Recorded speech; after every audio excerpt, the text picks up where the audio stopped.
Salut à tous, dans cette vidéo on va se poser une question. Pourquoi tes photos sont floues? Et je te le dis d'avance, ça ne vient pas de ton appareil.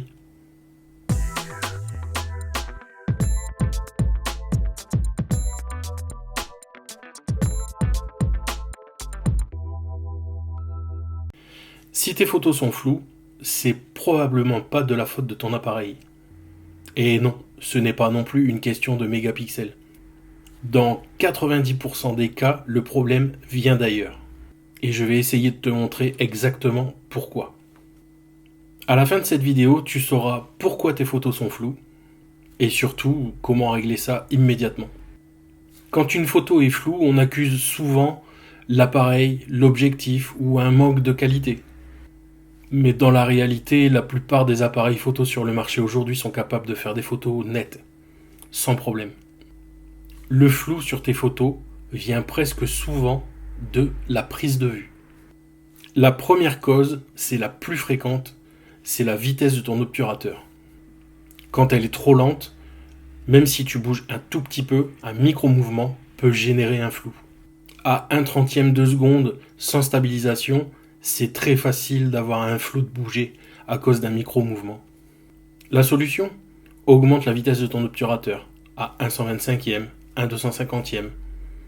1/125e pour un sujet calme, 1/500e pour un sujet en mouvement, par exemple. Deuxième problème très courant, la mise au point. Ton appareil photo peut faire la mise au point, mais pas forcément où tu veux. Tu veux photographier un visage et la mise au point, la netteté se fait sur l'arrière-plan. Vérifie toujours ton point de focus. Sur les yeux si tu fais du portrait, sur le sujet principal dans les autres situations. Troisième cause possible, tu ouvres trop ton objectif. Du coup, tu réduis ta profondeur de champ. À f1.8 ou à f1.4, la zone de netteté est extrêmement fine. Sur un profil, par exemple en portrait, tu peux avoir un œil net et un œil flou. Ou alors l'œil net et le bout du nez flou. La solution, tu fermes légèrement. Tu te mets à 2, 2,8 et tu vas augmenter ta profondeur de champ et donc ta zone de netteté. Grâce à ça, tu gagneras en netteté sans perdre l'effet esthétique. Imagine que tu écris avec un stylo pendant que ta main tremble. Peu importe la qualité du stylo, l'écriture sera floue. En photo, c'est pareil.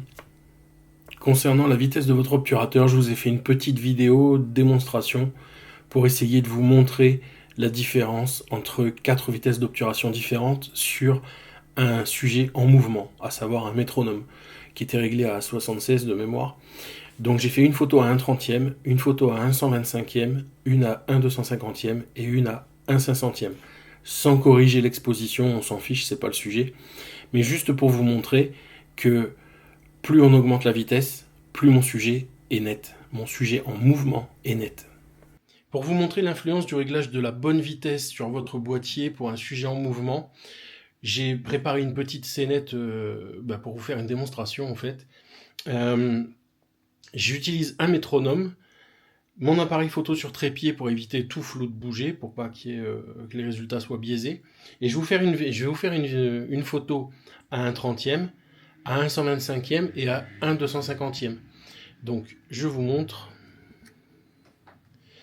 Voilà, ici vous avez le métronome. Là, l'appareil photo, juste ici. Et donc vous pouvez voir, le réglage il est sur 1/30e pour démarrer. Alors, je vais lancer l'application pour prendre la photo à distance. Donc, j'ai fait la mise au point pile poil sur le petit rectangle, le contrepoids du balancier du métronome. Et donc, je vais faire une photo à 1/30e, une à 1/125e, une à 1/250e, et j'en ferai une à 1/500e. Je ne vais pas faire de correction d'exposition, hein, on s'en fiche un peu, c'est pas le but. Donc, je lance le métronome qui est à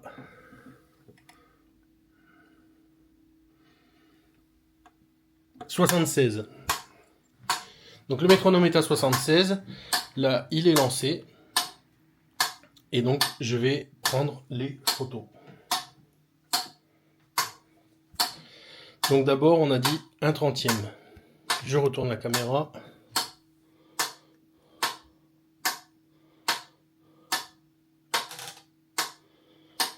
Première photo à 1/30e. Je vous montrerai le résultat sur l'écran, ce sera plus visible. Je me mets à 1/125e. Toc. Donc je vous montre sur l'appareil photo, hein. En bas à gauche, on est bien à 1/125e. Et on va essayer de prendre une photo quand il sera à peu près au centre. Pas évident avec un sujet en mouvement, hein. Et donc maintenant, on va en faire une à 1/250e. Voilà. Donc, je vous remontre. 1/250e, vous pouvez voir en bas à gauche.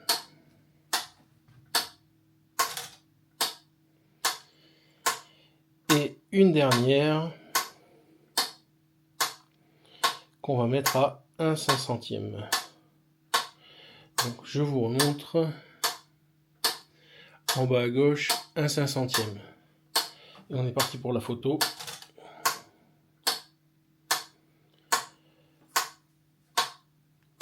Voilà, donc je vais arrêter le métronome parce que c'est un peu casse-pied. Et je vous montre d'abord sur l'appareil photo les résultats. Et après, je vous les mets sur l'écran, comme ça vous verrez mieux. Là, c'est juste pour vous montrer que je ne triche pas. Donc, j'appuie sur Play. Donc, je vous rappelle que je n'ai pas fait de correction d'exposition, hein. Alors, première photo. Vous pouvez voir que le contrepoids, il est net.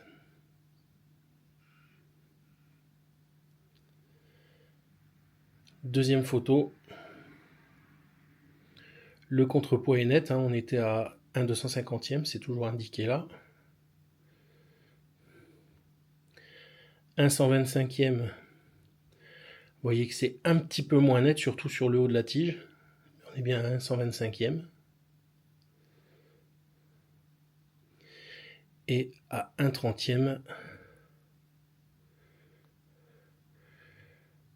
là, c'est flou, même sur le contrepoids. Donc je vous remontre la première à 1/500e. Là, pour le coup, tout est net. Le haut de la tige, le contrepoids, tout est net. Voilà, je vous reprends sur le plan face cam. Avant de penser à changer d'appareil, apprends à maîtriser ces 3 éléments. Parce que la netteté, ce n'est pas qu'une question de matériel. C'est une question de compréhension. Si tes photos sont floues, maintenant tu sais pourquoi. Et surtout, tu sais comment corriger ça. Dis-moi en commentaire, dans ton cas, c'est quoi le problème? La vitesse, la mise au point ou l'ouverture? Merci d'avoir regardé la vidéo, à très bientôt en vidéo, en live ou en vrai. Salut!